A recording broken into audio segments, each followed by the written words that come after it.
Good afternoon, all the students. Okay, so this is the second week of your Dhamma study journey. Altogether, it will be 15 weeks long. And today is the 4th of February 2024. I'm glad everyone can make it. Dedicate your time to study the teaching of the Buddha. For me, I feel fortunate and grateful to have a chance to study Dhamma for myself and have a chance to share the teaching of the Buddha to people like you guys, everyone from around the world. So let's get started. But today, let's do something slightly different because I like everyone to have a rest just a little bit, maybe 1 minute to be quiet. Bring your mind back to yourself and meditate together for just 1 minute before we start the Dhamma subject.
Okay. Wish we could have more time to meditate together.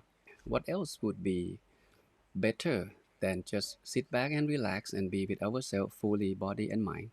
To me, the best time of the day for myself, besides study the Tipitaka, is just to meditate alone.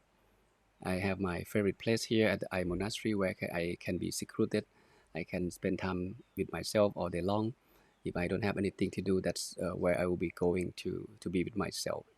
But we have duty to do. Okay, we have responsibilities, and today is my turn to share with you the Dhamma subject.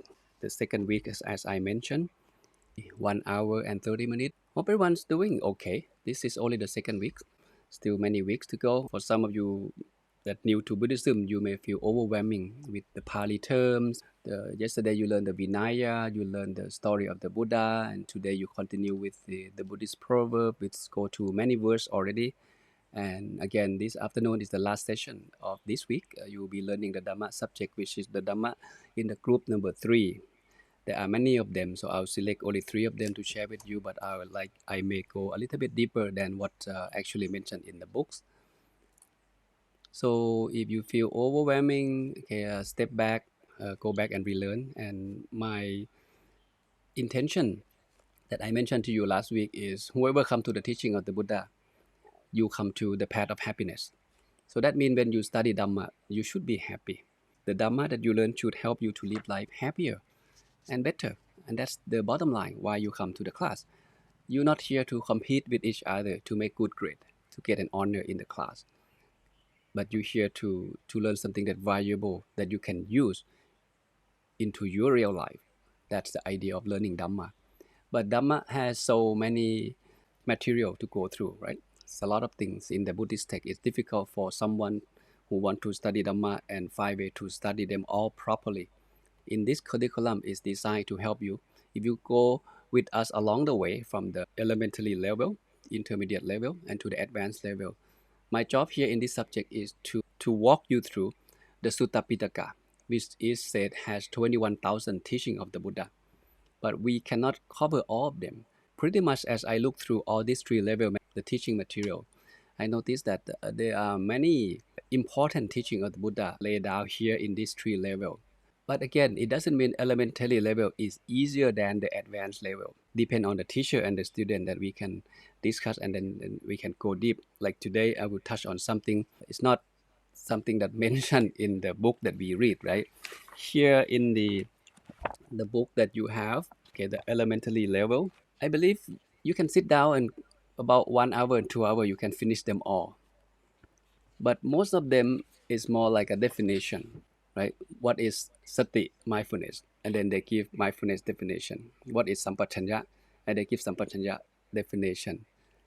This is what we learned from last week, right? Just recap real quick. We learned the Dhamma group 2. The reason it's called group 2 because there are two things that Buddha mentioned together in pair. You need to practice both of them fully. You cannot separate. So the first one is called virtue of great assistance, and then the two items on the list, right? The sati or mindfulness, and the sampachanya or the clear comprehension. Hope you still remember. And talking about sati and sampachanya alone, we can go through the Satipatthana Sutra. We can spend easily 4-5 sessions just to talk about this. But in the elementary level, we just cannot. And as I look through it all the way through the advanced level, many of the items of the Dhamma that we learn in this elementary level, we may not come back and talk about it again. If you don't study deeper by yourself, your Dhamma knowledge would be still considered superficial. You know what sati, you know what sampachanya, you know what hiri ottappa, moral shame, moral fear, you know what is khanti or patience, the soraja or gentleness or modesty, you know bupakari and katanyu kata veti we learned from last week. Feel free to go extra mile to go deeper into those dhamma and really put them into practice and realize it, because there are many layers to the dhamma study, not just memorizing, not just understand the theoretical part of the Buddhist principle. There's something more than that, which we will talk about it today. Let's see if we can recap to what we learned last week through this example.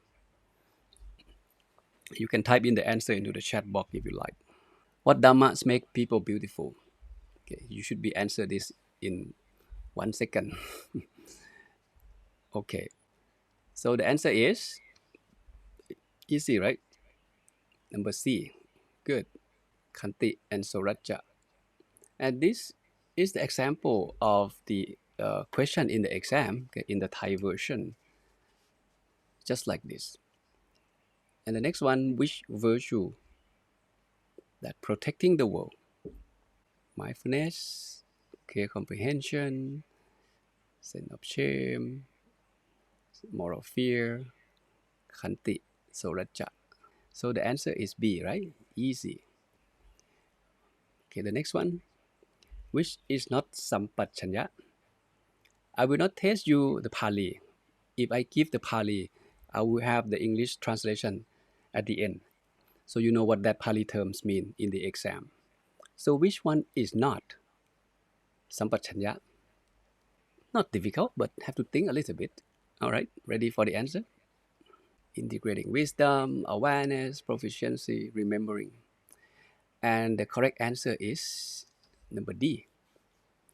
Sampachanya is the wisdom element, is the full comprehension, full awareness, is the proficiency. If you go back and look to the file that material file that I sent you, or the last video that we learned, you will find all of these terms in the slide of the Sampachanya, what it means according to the Tipitaka, or the to be precise, from the Abhidhamma that's trying to explain the word Sampachanya. Okay, so these are just the example, just to recap and perhaps help you to wake up a little bit when you have a test, right? So, okay, so for today, we will be covering the Dhamma group 3. So last week, remember group 2. Today, this week is a group 3. And there is 3/1. So that means next week will be 3/2. Because there are many Dhamma that fall into the group of 3. And we cannot cover them all. So I select some of them. Today we cover 3 of them. And next week we continue to cover the second part of the group 3. This includes the 3 gems, or the triple gems. We touch on the concept of the triple gems and the instruction of the Buddha. There are 3 things that the Buddha teach. The Buddha summarized his instruction to monks and the lay people to practice. and we will touch on the concept of what is the good, what is the evil, or what is the bad through the lens of Buddhism, and what caused them to consider good or to consider bad. What are the roots cause of unwholesome or the kilesa? Sounds simple, right? When I look in the books,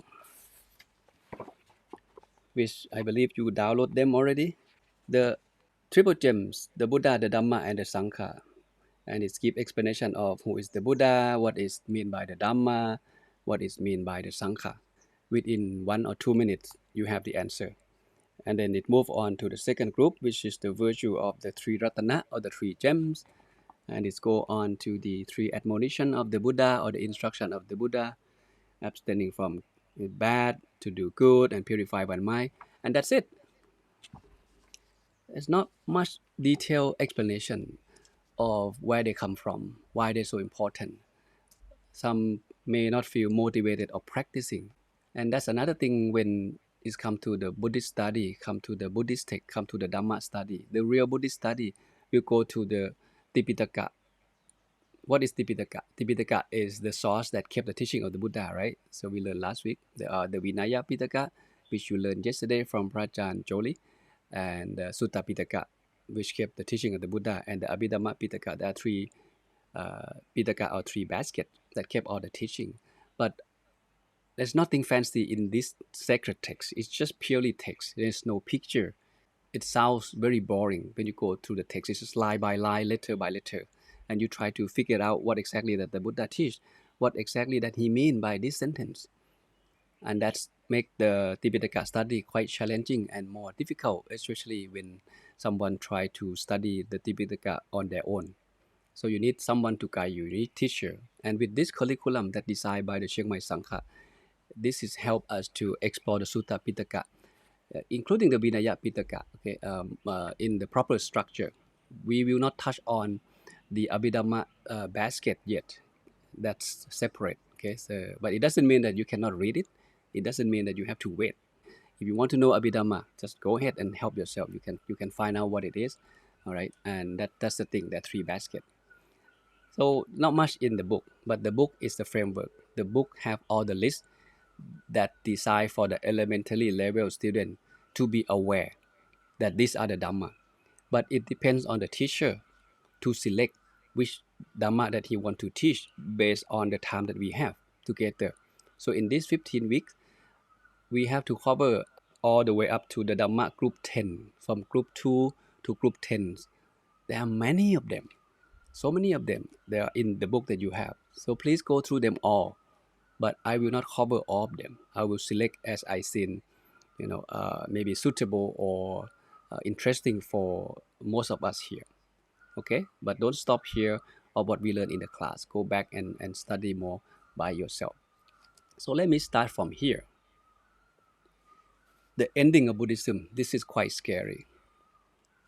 The ending of Buddhism that the Buddha mentioned himself in this Kimula Sutra, Anguttara Nikaya 6.40. Everything that I brought up here, I will give the reference at the end. If you are interested, you can go check to the full sutra by yourself. But I just captured the highlights, something that I want to emphasize that relevant to what we are learning on each particular session. The ending of Buddhism, that means Buddhism will be ended if this thing happen. So it is when the monks, the nuns, or bhikkhu or bhikkhuni, sometimes they call bhikkhuni a nun, and the laymen and laywomen lack respect and reverence for the teacher. Who is the teacher? The teacher is the Buddha. And the Dhamma, or the teaching. Sometimes in some texts it uses the word teaching. In some texts it uses the word the true teaching. The Sangha, okay, so the Buddha, the Dhamma, and the Sangha. The training, the concentration, which is meditation, and the heedfulness, and the hospitalities.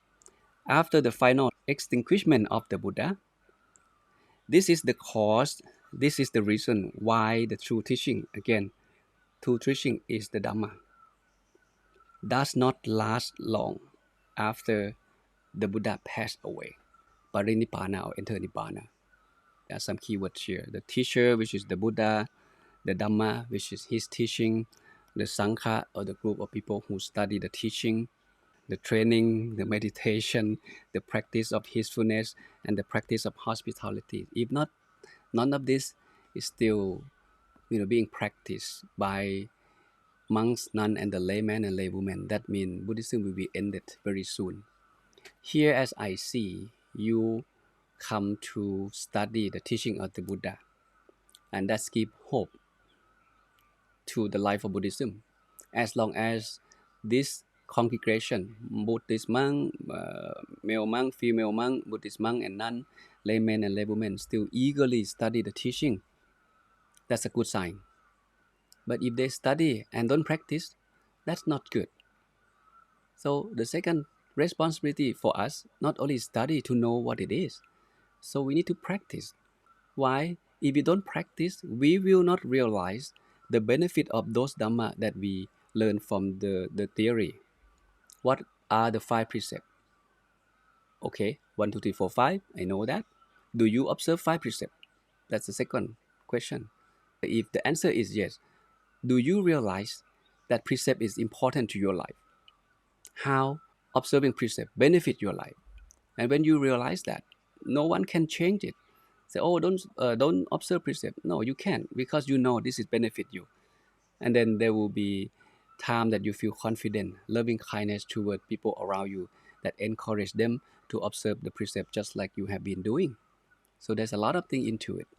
So here in this community, that when we dedicate our time on this Sunday afternoon, Saturday afternoon to come to the class like this, to me, this is amazing phenomenon. Please keep on going. Okay, and again, I know that many of you have to work, have a lot of responsibility. If you miss the class, that's not a big deal. Just go back and relearn. It will be recorded and upload to the YouTube. Go back and relearn, and just let the instructor know that you watched already. That's it. So start from the triple gems, the 3 jewels, 3 gems. There are many names to it.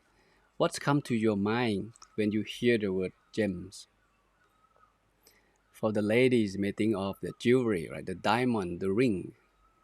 That's the idea of the gem. That's something that comes to my mind too when I hear the word gems. And people give the price to it. When you think of gems like this is the most expensive diamond. The auction in the 2023. It cost 44 millions, the blue loyal. I don't know who have it, but that's how much it costs. 44 million to buy this little stone.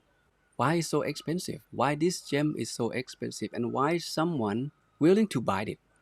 If you have that much of money, do you want to buy it? My aunt, I think she sell jewelry. I saw this gem, when I was young. For me, it means nothing.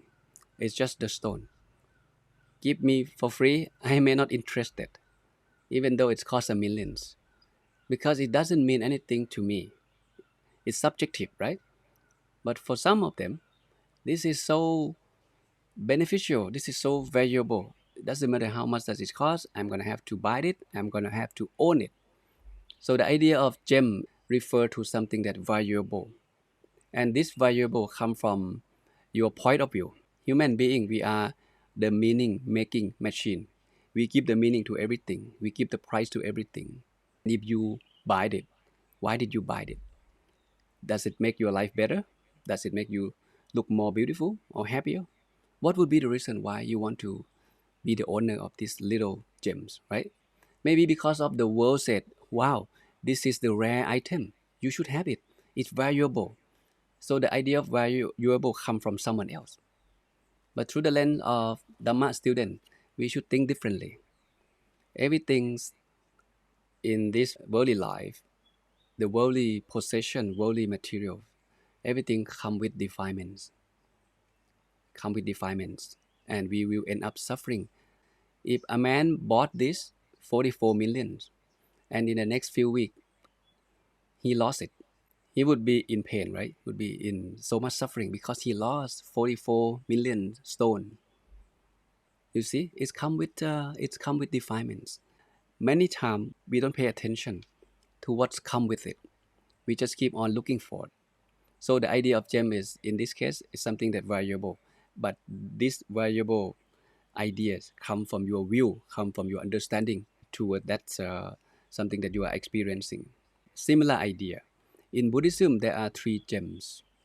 So this is the sculpture in the British Museum that explain. They call the wheel of this Tri Ratana. Tri mean 3, Ratana mean the gems. So number 1, number 2, number 3, these 3 will refer to the 3 Ratana or the Tri Ratana, which is again the Buddha is the first gem, the Dhamma is the second gem, and the Sangha is the third gem. So this is the first Dhamma in group 3 that we need to understand. We will explore this concept together. What is the idea of the triple gems? Why the Buddha, the Dhamma, and the Sangha is highly respected among Buddhist congregation. So we need to understand that. And these are the terms that involve when you study by yourself. You may come across this term. They point to the same thing. The triple gems, the 3 gems, the 3 jewels, the 3 treasures, the 3 pillars. They point to the same thing. When you hear the word 3 gems or the 3 ratana, the 3 ratana means gems. The 3 gems. By default, right away, Buddhist people must think of number 1, the Buddha gem, number 2, the Dhamma gem, and number 3, the Sangha gem. And keep in mind that gems mean something valuable. Buddha gem is valuable, Dhamma gem is valuable, and the Sangha gem is valuable. That's why we look at these 3 elements as something that very valuable. They are priceless. Buddhist people must understand why the Buddha gem, the Dhamma gem, and the Sangha gem considered invaluable. If we put into the picture, the first is the Buddha, second is the Dhamma, and the third is the Sangha. When we talk about Sangha, we may think of a man who ordained or a woman who ordained, a bhikkhu or bhikkhunis or nuns. But when we think of the Buddha, most people would think of this present Buddha or Prince Siddhartha who ordained, this historical Buddha that mentioned in the Buddhist text. But in fact, when we think of the Buddha in terms of the Buddha gem, this refers to all the Buddha in the past, those self-enlightened beings in the past, not just this present historical Buddha. And when it comes to the Dhamma gem, right away you think of the teaching of the Buddha, which is fine. So today we're going to explore deeper into the idea of the Dhamma, because Dhamma is the big word. Today you learn the word Kamma, which most Buddhist people understand wrongly. When they hear the word Kamma, they think of something negative right away, negative action, which is incorrect, right? Kamma is action, can be positive, can be negative, can be neutral too. It's not always bad. Same thing with the word Dhamma is one of the most vocabulary to translate. There are many meanings into it. You need to look into the context of what exactly that you are reading in that passage, what exactly that the Buddha means. Your job when it's come to study the Buddhist text, you need to develop the detective mind to detect what's the meaning behind that.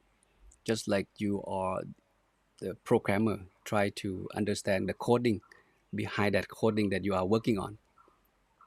So Dhamma is a big word, and that is why many Buddhist scholars, they don't translate Dhamma. They just use Dhamma as a Dhamma. They just use the word Kamma as a Kamma. They don't translate it. It makes it easy. And now these days, people seem to understand what is Kamma, what is Dhamma, what is Sankhara. There are many terms that seem to be very confusing, so that is why they don't translate it. But your job, you need to understand what it means by that particular context that you are studying. Okay, and the Sangha can be a group of those who study the Dhamma, monks, bhikkhu and bhikkhuni, male monk and female monk, layman and laywoman as well. But in this case, according to the books that we use as a reference, the Sangha point to a monks and a nun, people who actually leave home and ordain and study the teaching of the Buddha.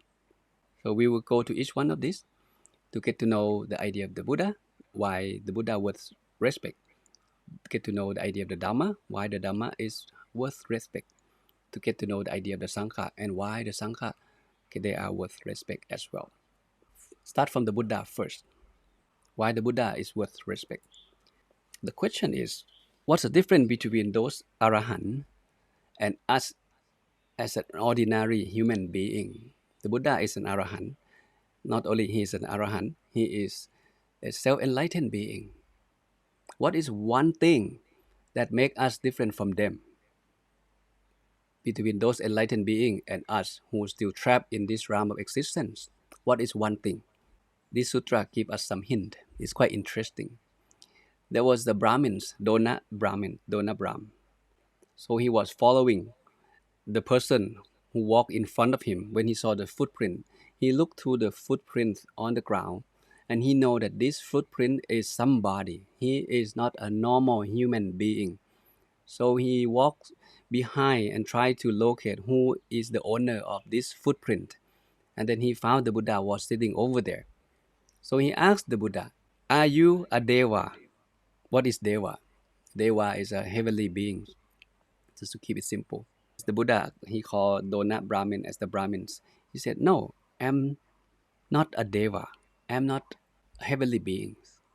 And why do you think that the Brahmin think that the Buddha is someone, he's not ordinary man? According to the text, wherever the Buddha goes, he would have his aura radiation, okay, around his body all the time.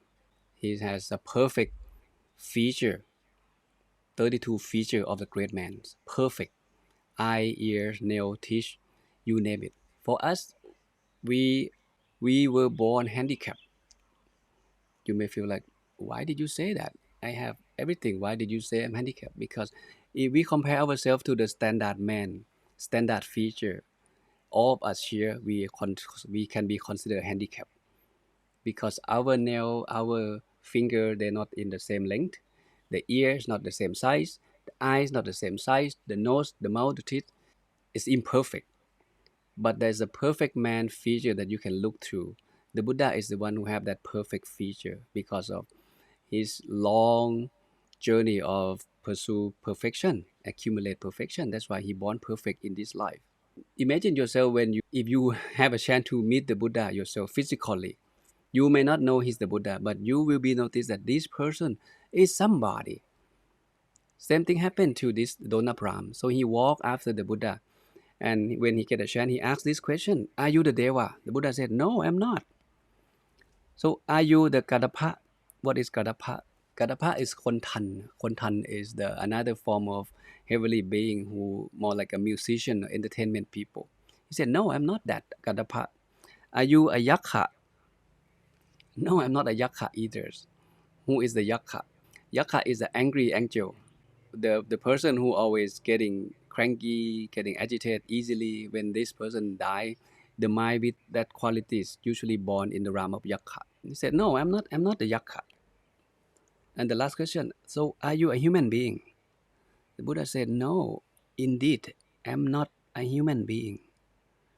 Why did he say that? He sit there. You standing here, you ask this question, "Are you human?" He said, "No, I'm not human." So this is the Buddha word. He said he is not human. So who is he then? What's the difference between he as an enlightened being and us here as a normal human being? Okay, so you may think about it. Some of you may know the answer already, right? Because the Buddha is a perfect man. His mind is pure. His mind doesn't have defilements. He was able to remove the defilements from his own mind completely by himself. No greed, no hatred, no delusion, no ignorance. Completely gone. But for us as a human, another meaning of human that I like is human are the group of people or living beings who live by defilements. Correct me if I'm wrong. If we don't have defilements, then we're not human. We will be enlightened being, just like those arahant in the past. But we still exist. These five aggregates still here because the condition is not right for us to leave this world yet. That's why we're still here. But in the mind of arahant, they don't have defilement. For us, we do. We have a lot. We have a lot of defilements. So we have to prepare for the rebirth, right? Continue to reborn and reborn for a very long, long time. The Buddha possessed of the three virtues, the wisdom, the purities, and the compassion. This most Buddhists know. What is wisdom in this case? If you think of wisdom as smart, people who have wisdom, a person who very smart, right? He has wisdom. He can teach himself and free himself from suffering, from the root cause of suffering. Nobody teach him. Super smart. The Buddha happened to be a very smart person, have a very keen sense of observation. He noticed when Prince Siddhartha was living in the palace, right? So he observed that, oh, why people get ill, why people die, why my mom died. We have been to the funeral many times. We ourselves, we get sick from time to time. And we know that we are dying. Everyone's know. Prince Siddhartha also know. But his observation is much deeper than us. Because when he observed, he realized that, hey, is there a way out of this problem? This is the serious world problem. It affects all of us. Some people that he loved gonna have to die too. He himself have to die too. Any way to end this. If there is the moon, there should be the sun. If there is hot, there should be a cold. If there is suffering, there should be the way to end suffering. That's how smart people think. And then he looked for the answer. Okay, he worked hard, torture himself, self-modification. He did a lot of things. When I get back to the text and study the story of the Buddha, every time I feel appreciated. Prince Siddhartha or the Buddha to be have worked on himself very hard. He had gone to all kind of hardship to find the truth, to find the cure of what caused me suffering. If I can figure out what caused me suffering, then I would be able to help myself, heal myself from this suffering. And that means I can help others too, people I love and people around the world, all beings, because we fall under the same law of nature. So wisdom, in this case, the Buddha possessed wisdom. So he's smart, he can teach himself, he free himself from suffering. And he discovered the Four Noble Truths, which we will not discuss today. Four Noble Truths is the advanced wisdom, advanced knowledge that a man can attain. The Buddha get there. He understands them all. What is the nature of dukkha? What caused dukkha? Can dukkha be ended? And how to end dukkha? This is the first virtue of the Buddha. And when he has wisdom, he did not just keep it for himself. He think of others too. He share what he learned. He spent 45 years teach people throughout India, near or far. In the morning when the Buddha wake up, he would meditate and he would locate someone who deserve his teaching today. No matter where that people would be, he will go find them and teach them. The teaching objective of the Buddha is very clear. It's very clear. It's one thing, and the one thing only is to help people, whoever he teach, to be free from suffering. That's the main teaching. When someone meet the Buddha, it's like whatever problem they have, they will feel relief. They will feel relief. Many people come to the Buddha and attain the Sodapatthana, become the stream entry onward, because of the Buddha is the great teacher and he has a kind heart. With loving kindness, with compassion, he did not keep the thing that he discovered for himself. He spent 45 years working hard day and night, even when he get old. Teach people what he discovered, because the thing that he discovered is deep, is profound, extremely profound. And the Buddha, when he achieved enlightenment, those arahant, when they achieve enlightenment, they will have access to they call the higher wisdom.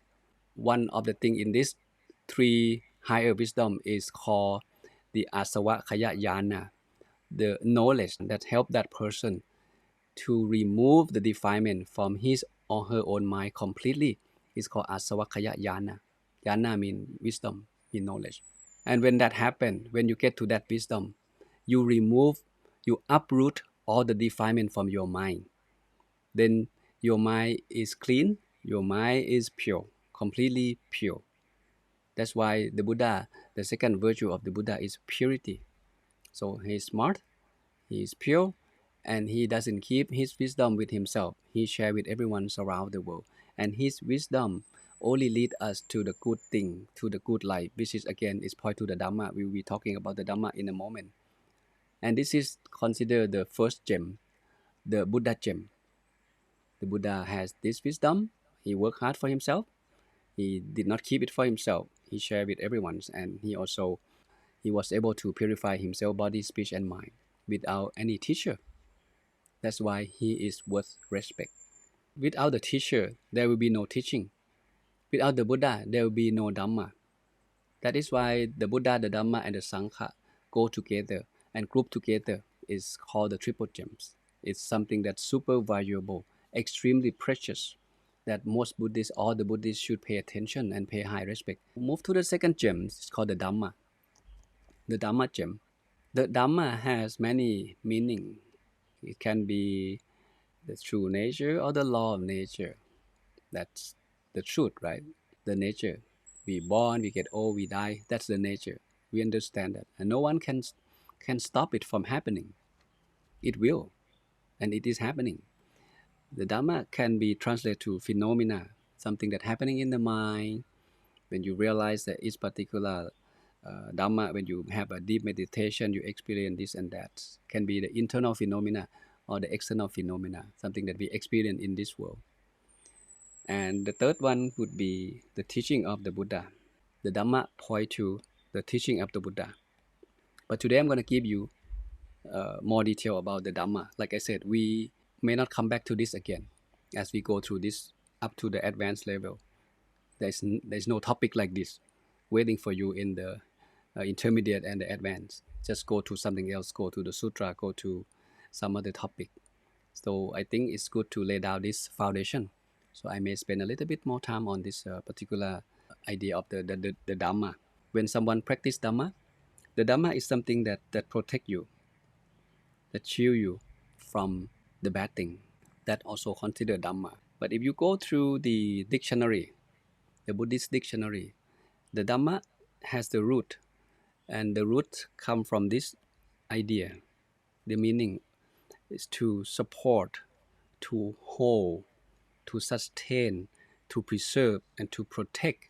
The barrier, the supporter, to uphold. The character of the Dhamma is uphold. Uphold what? You think of if a man who never observed 5 precepts before, his life always run into trouble, right?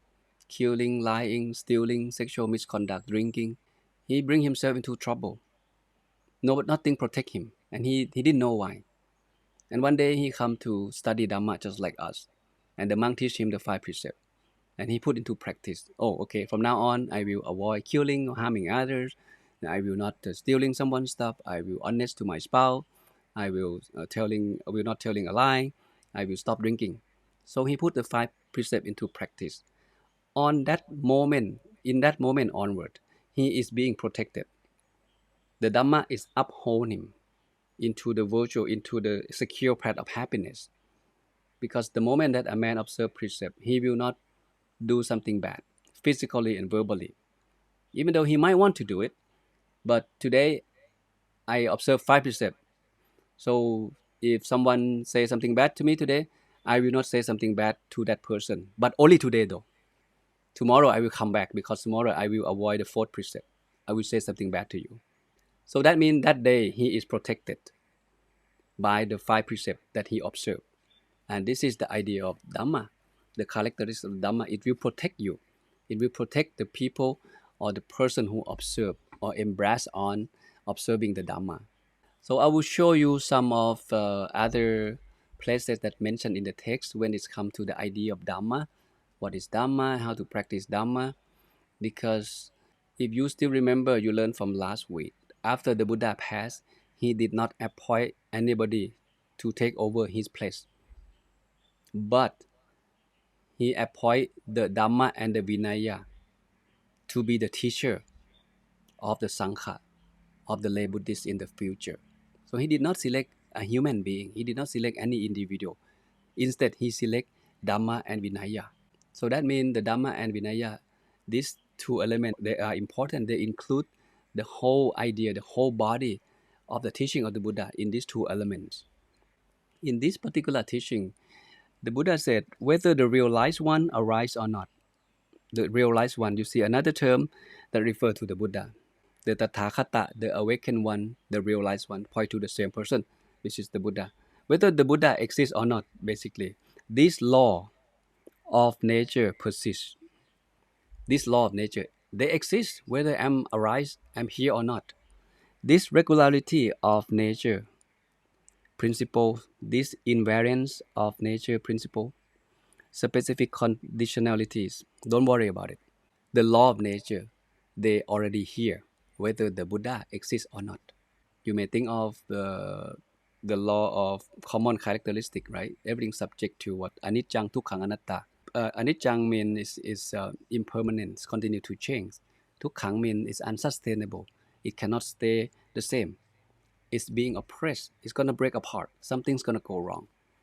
And the idea of anatta means usually translate to non-self, but it's difficult to understand. Anatta, you can think of something that uncontrollable. You cannot control whatever it is to be like that forever.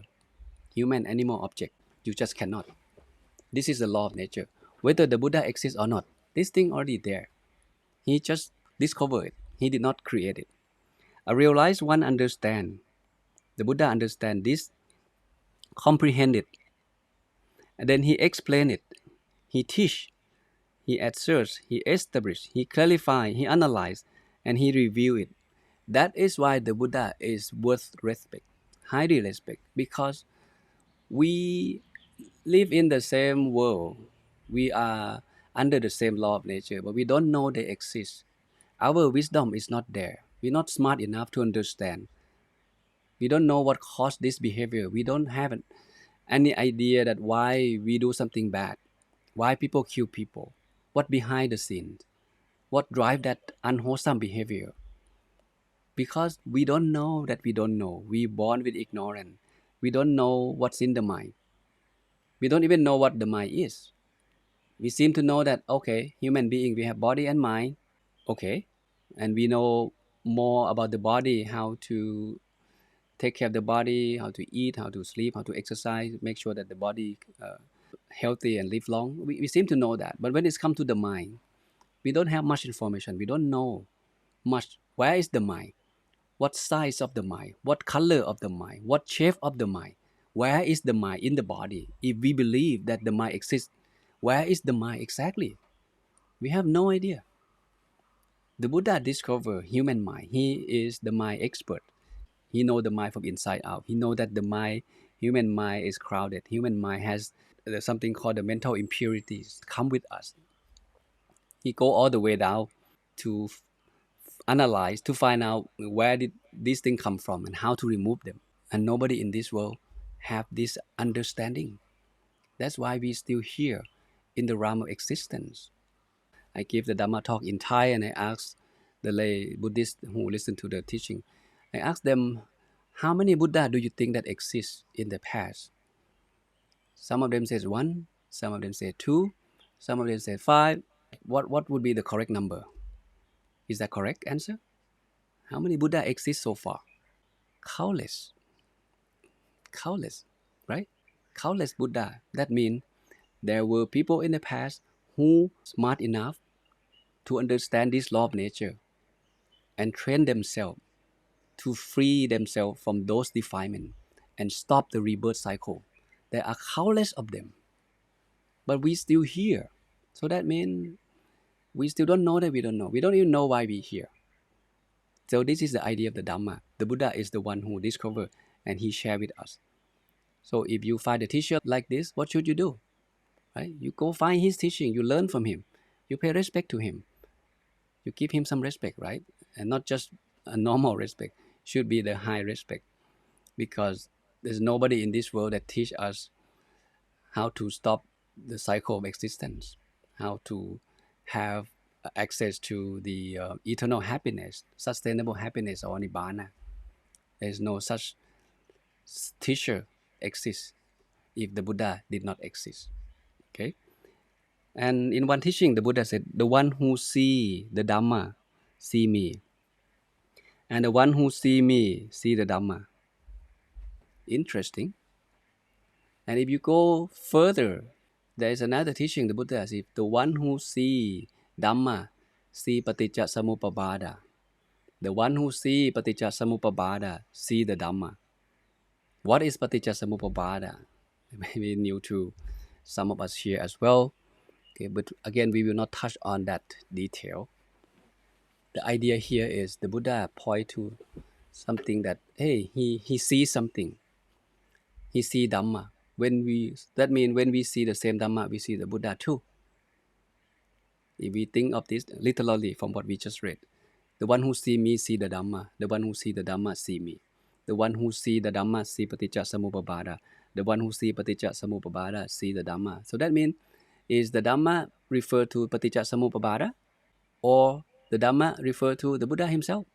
You see how deep we can go when it's come to study the Dhamma or the teaching of the Buddha. So today, like I said, I like to spend more time on this area because Dhamma is the big word. I want students to understand when it's come to study the teaching of the Buddha. So let's go to another one. This gives us the character of the Dhamma in a short version. These things are skillful, blameless, praised by sensible people, wise people, and when you undertake them, they lead to the welfare and happiness. This is Dhamma.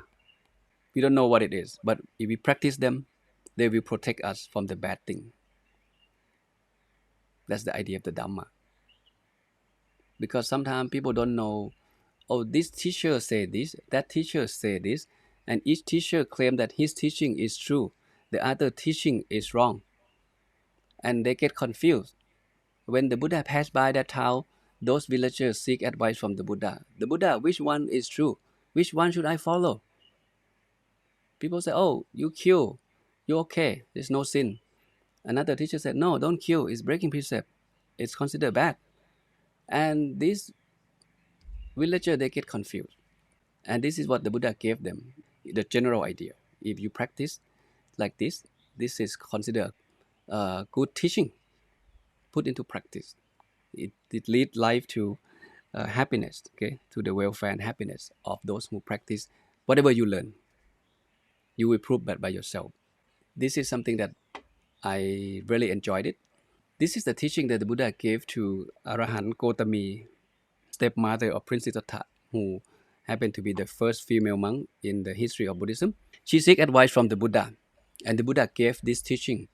And after she listening to this teaching and put into practice, she attained arahantship, become free from defilements.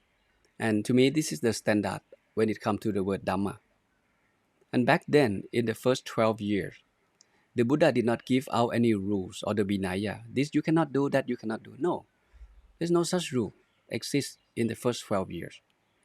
It's about Dhamma, it's about virtue, it's about something good, something wholesome that people practice. And here, let's take a look together what's the standard of the idea of Dhamma. If you don't know the Buddhist text, if we never read it, and we want to be a good person, we want to practice Dhamma, as people said, oh, you practice Dhamma or not? And what is Dhamma? So take this as the criteria or as a standard. So these qualities lead to this passion, not to passion. If something that leads to passion, most likely it's not the Dhamma. The craving of tanha, kama tanha, bhava tanha, vibhava tanha. It's to be detached, okay? Being detachment, not to bondage. Detached, freedom of mind. The reason we have bondage, because what? Again, behind the scene, there's a craving that run our life, that cause us to crave for something, cling on something, and attach to something, and then we end up suffering. Dismantling, not accumulating. And one of the training of instruction to the monk, the Buddha, this is many of them of this that the Buddha teach the monk. The monk should be trained themselves like this. Let go, not accumulating. Have less item in life, so your life can be free. That is why Buddhist monk allow only to have only 8 items when someone become a monk. You have robes, you have bowl, you have a water flask, you have needle, you have a razor to shave your head, you have belt, you have skirt. That's it. That's all you have. So you are free. So have less. Okay, less is more. How can we put this into practice? If you look at your closets, How many things in the closet that you have not used in the past 6 months, but still there, or still keep on buying them? This is the idea of the Dhamma. Okay, modesty, not strong desire. Just keep on buying stuff without using it, because the reason we buy it because they're on sale. We hope to use it in the future, but we never use it. We never feel content. Always feel discontent, and then compare. Oh, how come he has iPhone 15, but I already have iPhone 14? You start complaining to your mom and your dad and demand to have the iPhone 15, and then iPhone 16, iPhone 17. Never feel content, even though the phone that you have is working fine. But we just don't appreciate it. We don't feel content. This is not the Dhamma. Seclusion, okay, not to company. Keep in mind that when someone practices the Dhamma, when the Buddha give the teaching to someone, especially in this case, she is the bhikkhuni. She ordained the first female monk. When someone become a monk, that person aims specifically to attain Nibbana as quick as possible.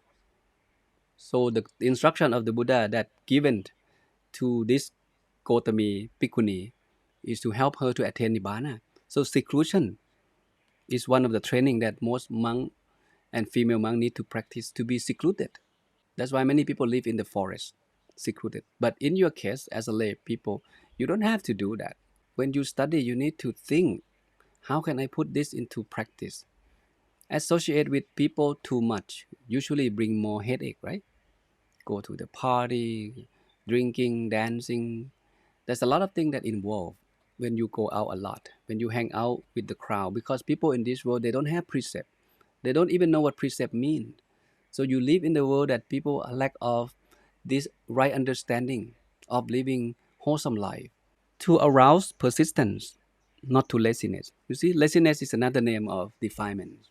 It's another name of defilements. Become lazy. If you feel someone invite you to go study Dhamma or practice meditation, and another person invite you to go watching movie or go to the party. So which one lead you to the Dhamma path? Which person or which friend is considered good friends who have your best interest for you to live a good life? Now you know, oh, okay, this is what the Buddha said. It arouses to something good, right? To persistent, not to be lazy, to go meditate, don't quit. When you sign up for this class, don't just quit. Later on, you may realize, oh, I have a lot of work. Let me do it next year. This Dhamma program only open once a year. This is elementary level, and then the next one we open the intermediate and continue with the advanced. And we'll come back again next year or next round for the elementary level. If you feel like you want to quit, that means you have this defilement take control your mind. Again, this is the Dhamma. And the last one is being unburdensome, not being burdensome. Something that trouble you, something that give you worry. If you are about to do something, you may not know that is this correct or is this incorrect. If you ask yourself 5 years from now, when I look back to what I about to do, will I feel guilty? If the answer is 100% surely I will not feel guilty, then do it. It's considered Dhamma. But if you know for sure that I may feel guilty of what I about to do, even though it's a little guilty, a little guilt, that means it's not the Dhamma. If you want to cheat on the exam, you did not prepare for the exam, and then you decided to cheat on the exam, so you don't look bad, when you get the score, to show the score to your parent or your friend in the class. This is not the Dhamma. This is not the teaching of the Buddha, to cheat on the exam, to cheat on your spouse. It will lead to problem in the future. And with this mind, when you go meditate, when this incidents or the thing that you have done in the past pop up in your mind will be crowded. You will have worry of the wrongdoing that you did in the past. And that's crowded the mind. And this is not good. The mind should be in the state of clear and calm and bright at all time. But there's something that costs us, right? If we have the wrongdoing in the past and we think of it, that energy will come back. So this something, if we can summarize, you can think of the characteristics of the Dhamma in these four things. It's good in the beginning, it's good in the middle, it's good at the end. When you practice 5 precepts, your life is being protected right away in that very moment. It's good at the beginning of day 1. It's good during that practice. It's good during the end of your life, at the end of your life. That's the Dhamma. Giving the same. Observing precept the same. Meditation the same. Study Dhamma the same. Today you come to the Dhamma teaching, maybe some of you for the first time, may feel difficult at the beginning, but if you don't quit, you have patience, you have khanti. You learned patience last week. Now you have to motivate yourself to get going. You see, this is benefit you, right? So it's good at the beginning of you learn the Dhamma, even though you may not understand 100%, but it's always good because Dhamma is good. Doesn't matter how much you understand, because this is a good stuff, good thing that the teaching of the Buddha happening not because he go read the book, he go try to figure it out by himself. No, his teaching come from enlightenment, from seeing. The Dhamma is in us, in the mind. Because when he achieved enlightenment, the Buddha did not talk to anybody. He sat there underneath the bo tree, he closed his eye, and he did something with his mind. And then he realized that true nature of things. Then he shared with us. So it's always good at the beginning, in the middle, and at the end. That's the character of the Dhamma. It lead to it help us to listen these three unwholesome root: greed, hatred, delusion. We'll talk about this today. And also it lead to the welfare and happiness for yourself and for people around you and for the world at large. You may feel like, oh, I observe precept. What's so beneficial? It just protect me. No. The Buddha said, if you protect yourself, you protect the world around you. Think about it. I was so amazed with this short teaching. If one protect oneself, one protect the world. If you don't kill, you make the world a safe place to live, right? If you don't lie, you don't steal stuff, wherever you go, you are a harmless person. You give this feeling to people around you that, hey, having this kind of people around my company, my family, my community will be safe. Imagine if the whole village just observe 5 precepts. You can park your car anywhere, you can leave your wallet anywhere. Nobody steal anything from anybody because they observe precept. And the last one, skillful, blameless, and praised by the wise. This is the characteristic of the Dhamma. And Dhamma has level. Most people only think of Dhamma as the first level, Pariyatti. Pariyatti means you study. Study what? Study the theory. In this case, we point to the Tipitaka or the Buddhist text. The Buddhist text is considered the primary source that keep the teaching of the Buddha. So if you want to know the authentic teaching of the Buddha, the closest real teaching of the Buddha, you need to go to the primary source, which is the Tipitaka. That's the idea. This is called pariyatti. That means you're studying. And you come to this Dhamma study program in this elementary level. You are working on the first level of Dhamma. It's called pariyatti. You're studying. And it's not just that. The second layer of the Dhamma is called patipatti, or practicing. Like I said, if you memorize all of this that we learn up to the advanced level, you know all the 5 precepts, you know all the dependent origination, the 12 link, understand them all, but you are breaking precept every day. You still feeling okay to lie, still feeling okay to kill, to harm someone, and don't feel shameful of anything. That means this is not the Dhamma. This is not the idea of study Dhamma or the teaching of the Buddha. The more you study, the more good person you will become. And the last one, the third level, which is the highest level when someone come to the teaching of the Buddha, is called realizing or pativeta. You need to know, people say meditation is good. At the beginning, you may have no idea why meditation is good. So you learn the theory, you learn all the technique. There are 40 techniques mentioned in the Buddhist text. You go through them all. Or now you pick one, and then you practice, but you don't see the result. People said, oh, you might will be relaxed, you will feeling joy and piti and sukha and ekakata. You feel ubekha. You will enter the first jhana, second jhana, third jhana, but you will never have that experience.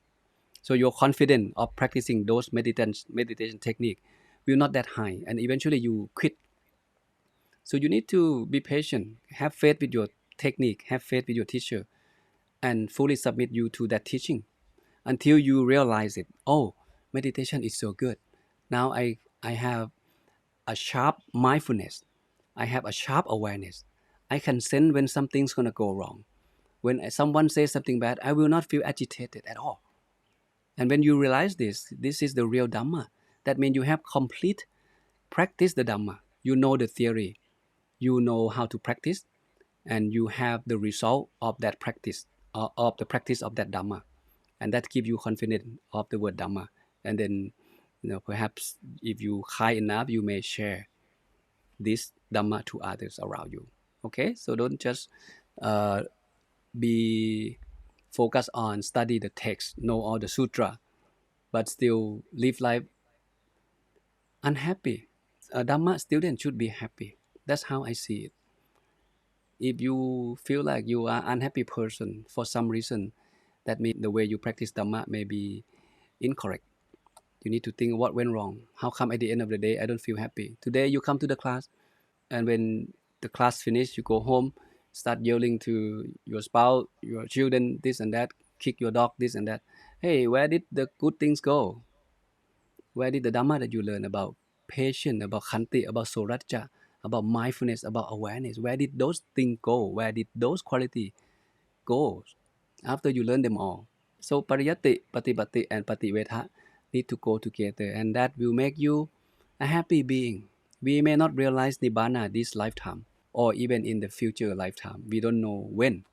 But as we put the Dhamma into practice correctly, whoever you are, as a boss, as a father, as a son, as a wife, as a monk, as a novice, you will be a wiser person, more ethical person, more mindful person.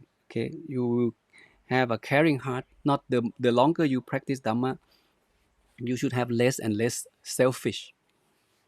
Should be more kind, more generous, more loving kindness, and that make you a happy man. Doesn't matter how much money you have in the bank account. Doesn't matter how much education you have. You know the Dhamma. Dhamma protect you. Dhamma make you happy. And that's the Dhamma Gem. Is worth respect. Now the third gem is called the Sangha. Sangha, okay, I will use the reference according to the book that we use in this class. Sangha point to someone who ordained. Bhikkhuni, bhikkhu or bhikkhuni, monk or nuns that ordain. These people, they play an important role when it comes to the triple gems. But before we go to that, there are two kind of Sangha. The first called Ariya Sangha. Ariya means noble Sangha. Who are the noble Sangha? Noble Sangha are the group of people who train themselves well till they achieve Arahant. They become a noble.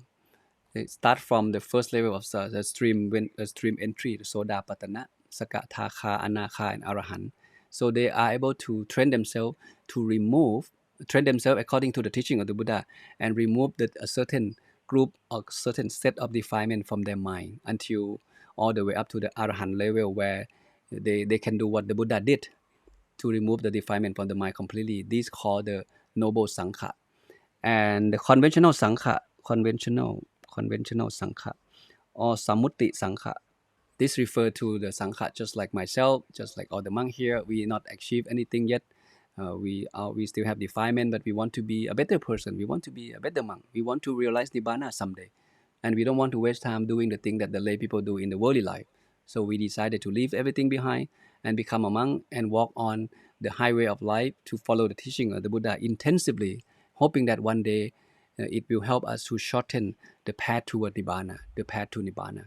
Okay, so the Sangha preserve the teaching of the Buddha. The Sangha protect the teaching of the Buddha.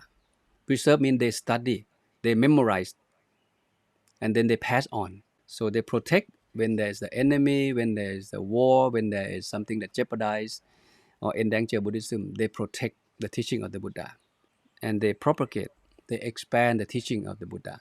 Without the Sangha in the past, we wouldn't have this lecture today. Nobody would put everything into the books. And we have no access to the teaching of the Buddha. If you get lost 400 years after the Buddha passed, his teaching will have been gathered together in the form of writing format for the first time. Without them, those group of great monks work hard, try to make this thing happen. There wouldn't be us here sitting there and talk about the Dhamma, because we don't know where to find the Dhamma. Everything would get lost in time, right? And the last one, the Sangha consider the merit field of the world because they observe precept. They have a pure precept. They have a nice manners. So the Sangha also consider one of the gem that's worth respect. And when you say Buddhang Saranang Gacchami, Dhammang Saranang Gacchami, Sanghang Saranang Gacchami, you say that, oh, I go to the Buddha for refuge, I go to the Dhamma for refuge, I go to the Sangha for refuge, because they are the triple gems. It's something that worth respect. So we seek to rely on them, rely on the Buddha as the teacher who show us the way out of the cycle of existence, of the way to end the suffering. We go to the Dhamma to adopt, to apply the Dhamma into our life so we can live life happier, we can be better. And we seek for the Sangha, refuge for the Sangha, because the Sangha are the group of people again who study the teaching, who preserve the teaching, and who pass on the teaching for the future generation for us.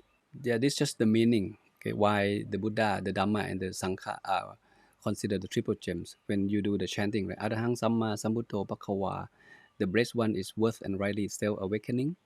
Buddhang Apivantang Apivatemi, I bow before the awakened or the blessed one. That's the meaning. Same thing with the Swakato Bhagavata Dhammo. The Dhamma is well expounded by the blessed one. That means in this case, you see the Dhamma mean the teaching of the Buddha, something that he discovered and he teach us. Dhammang Namasami, I pay homage to the Buddha. And Supatipanno Bhagavato Savaka Sangho, the Sangha of the blessed one, the Sangha of the blessed one, disciples, has practiced well. Sanghang Saranang Gacchami, so I pay respect to those Sangha. That means when someone ordained, you have responsibility to train yourself to be worth respect, to worth receiving the bow and the offering from the lay people. It's come with duty. Okay? If the monk doesn't observe precept or don't observe precept, that the monk and the lay people will be the same. So we don't deserve the bow, we don't deserve the offering from them. So monk, the only difference between monk and the lay people is the precept they observe, not just the hairstyle, not the color or the outfit that they wear. Monk have 220 precept, right? You learned yesterday. The nun has 311 precept. The lay people, sometimes 5, sometimes 8. The novice 10. You see this precept, they're different because there's a lot of things into it that help us to help monk and nun to be more mindful, to live life toward the path of Nibbana. Okay, so in short, this is the three gems, the Buddha, the Dhamma, and the Sangha. The Buddha refers to the self-enlightened being, the Dhamma refers to the teaching, and there are two groups of Sangha, the noble Sangha, which they no longer here. The only thing, there's another thing called the conventional Sangha, which is the monk and nun that still walk down the earth at the moment, study the teaching and protect and expand the teaching of the Buddha. So these are the triple gem that's worth respect. So now we move on to the second group, which is the instruction of the Buddha. This is from the Ovata Patimokkha. The Buddha summarized the instructions to the monks, 1,250 monks on the Magha Busha day before they go back wherever they're from. The instruction of the Buddha is this one: not to do any evil, number one, and to embrace on the good, number two, to do the good thing, and number three, to purify one's mind. If someone asks, what did the Buddha teach? This may be the answer if you like to give. Definitely correct. Not to do the bad thing, not to continue to do the good thing, and purify one's mind. The next question is, what is considered bad? And what is considered good? The Buddha did not just give the broadened framework to do things. He go precisely. He give us the definition. In the first teaching of Dhammacakkappavattana Sutra, if you remember or if you pay close attention, you will notice that the Buddha already gave the differentiation and the definition of what he means by the good and what he means by the bad. So instruction of the Buddha, again, abstaining from all evil, embrace on to do the good. Whatever considered bad, little or minor or major, don't do it. And whatever considered good, small or big, please do it. And the last thing, which you may not find in other religions, is to purify one's mind from the defilements of the defilement. That's something interesting. Every school of thought teach not to do bad, teach us to do good. But the definition of bad and good may be different. may be different. So you can go and you may find information more later on. Among Mandalay people, we follow the teaching of the Buddha. The Buddha point us to the final destination in life. It's called Nibbana. You get there someday, sometime in the future. We just don't know when. But to be precise, if you have no idea how to be happy and how to live good life and how to get there, the Buddha said, "Oh, don't do bad, do good, and meditate, purify one mind. Keep it simple." But here, we should know more than this. We should know what it means by evil, bad, what it means by good, and what it means by purify one's mind. This is a difficult question.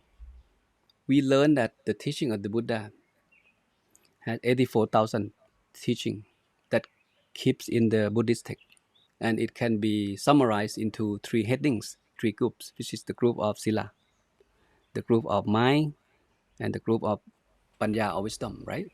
It's called the 3-4 training. That's the name, or the Trisikha. Trisikha. And how can we relate them to the instruction of the Buddha that he just mentioned that, oh, okay, I teach you not to do bad, to do good, and to purify your mind. How can we fit this into the framework of the Trisikha or the 3-4 training, which again, the short format of the 8-4 path? Which one is not to do the evil? We have one, Sila, two, Samadhi or the mind, and three, the Panya or wisdom. Which one is considered not to do any evil? This is Sila. Which one is considered to embrace on the good? This one go to number 2, which left us the last one, right? To purify one mind, go to number 3. So you may confuse why first one seem to be understandable, not to do evil. Not to do evil, body and speech is considered precept. That makes sense. To embrace on the good, to do good. To do good, why point to samadhi? Actually, the word samadhi, when you hear the word samadhi in this framework, you need to think of the original Pali. It's called citta. Citta means the mind. The first one is the sila or the precept development. You develop your body and speech to be pure. You purify that thing. It's called not to do the bad thing. But to do the good thing, you need to purify the mind. So your mind can have more mindfulness, more awareness, more hiri, more otapa, right? More khanti, more patience, more soraja, more modesty, more forgiveness. So this is the quality of the mind that considered good. So that means that's why it's fall into the second group. And to purify one mind is considered the panya, because the highest panya or the highest wisdom is called bhavana. Mavana, maya panya. Sorry about my writing. It's called bhavana. There are 3 levels of wisdom in Buddhism, right? Sutta maya panya, the wisdom that come from learning. It's a learned wisdom. You don't know something, you go learn, and then you know. And the second wisdom is called Cinta Maya Panya. You reflect of what you learn. In Buddhism, the Buddha point to something higher than that. He called Bhavana Maya Panya. That means the meditation that comes from seeing. And how can we see? To be specific, we need to meditate so we can see. See from the inner eye, not see from these physical eyes. And that's another topic that we may discuss later in the future. That is why the purify one mind, to achieve enlightenment, your mind need to be clean. And how can you clean your mind? You need to develop that advanced level of meditation to access to that ability to clean the mind through the meditation practice. That's why it's called Bhavana Maya Panya, and it falls into the group of Panya. Okay? All right. So if you want to put into practice, this is how you put into practice. As a monk, when the Buddha trained the monk, the Buddha usually give the framework of the Trisikha, which is the short format of the 8-4 path. The monk follow the sila, the samadhi or the mind developments, and the third one is the panya or the wisdom development. Sila, samadhi, panya. And sometimes you hear the word, the group of another set of teaching called the dana, the sila, and the bhavana. This is the instruction that the Buddha usually give to the lay people. The dana is mean giving, right? Teach someone to give it easier than the precept. Precept is more difficult. When you have something, you can give right away. But precept, you need to have more understanding. You have to have more patience, not to harm someone, not to telling a lie, not to stealing someone's stuff, not to intoxicate yourself. precept is more difficult. And then bhavana means meditation. Meditation is, it doesn't cost anything. However, it's the most difficult thing to practice. If you said go to sit 30 minutes, can you do that every day? It's difficult. We know that difficult because there are already 5 minutes telling us to do something else. Don't just sit, right? But for the monk, we don't work for money. We don't have money. But we still practice the dana to give the Dhamma talk, to forgiveness, this and that. There are many things, many ways to give, to practice the giving. But most likely, the starting point of someone becoming a monk, the Buddha teach the monk to develop their physical and their verbal to observing precept or the Vinaya. Vinaya has nothing to do with the mind. It's mainly focused on your behavior, what you do and what you say. And then when your body and speech are pure, now your mind becomes soft, is ready for you to move on the mind development or the meditation or the samadhi. And when you meditate long enough, you have access to the highest level of wisdom. It's called panya, the ability to see things the way they are, to understand the five aggregate, and to understand how the Trilakkana or Anicca, Dukkha, Anatta work, and to understand how to remove the defilement from your mind. So now come to the last one, which is the what is the good and the bad described by the Buddha. Today you hear the word tucharit, right? Tucharit and sucharit from Long Pi Varavut. There are human being, we can commit the karma in three ways: through the body, through the speech, and through the mind. The unskillful action and skillful action. Okay, through the body, through the speech, and through the mind. There are three ways.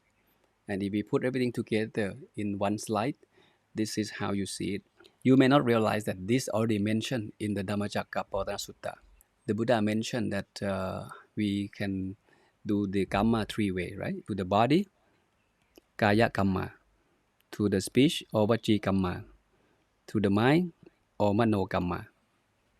Whatever you do physically, verbally, and mentally, that's considered action. That's considered karma. And karma has two groups.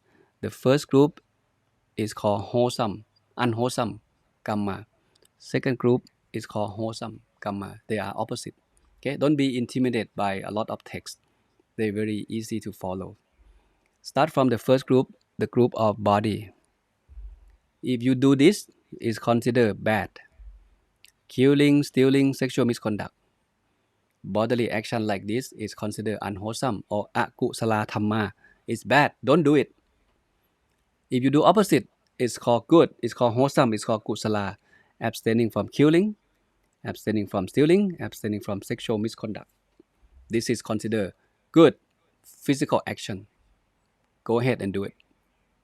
When it comes to speech or vachi kamma, if you do this, it's considered bad. Don't do it. Okay. False speech, slanderous speech, divisive speech, and idle chatter or frivolous speech, something that doesn't beneficial, is considered bad.